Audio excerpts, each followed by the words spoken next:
বিসমিল্লাহির রহমানির রহিম। ইহুদির বাচ্চারা কোরবানি দিতে দিবে না, তো ইহুদের বাচ্চারা কোরবানি না দিতে দিলে কোরবানি তো আপনাকে হয়ে যাবে। আমার মনের থেকে যদি আমি কোরবানি দিতে চাই আমাকে দিতে দেবে না, তা কোরবানি তো মনের থেকে হয়ে যাবে। এই তো শুরু হয়ে গেছে। আপনারা গরু কিনেন না ইন্ডিয়া থেকে, কোরবানি দিয়েন না এক বছর কোরবানি দিয়েন না। এই এক বছরে দেখে কোথায় নেমে চলে যাবে। হিন্দু হিন্দু ভাই যারা গরু চাষি চিল্লাচিল্লি শুরু হয়ে গেছে না, গরু শুরু হয়ে যাবে, কান্দা কাটু শুরু হয়ে যাবে। গরু কোরবানি দিয়ে না, গরু আড়ে যাইয়েন না, গরুর দামও জিগেন না। আর ইন্ডিয়াতে মুসলমান ভাইরা গরু ফাইলেন না, ওরা গরু মাথা গরু আগে মা, ওরা গরু নিয়ে পুজো করতে থাকে।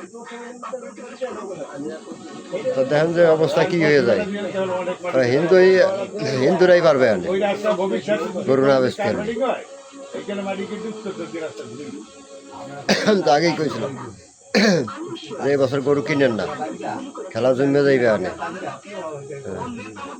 শয়তানের বাচ্চা শয়তানরা গরু নিয়ে ওরা পাছাই দিক গরু। আর বাংলাদেশে গরু পাচার করার চেষ্টা করবেন না, কেউ পাচার করবেনও না।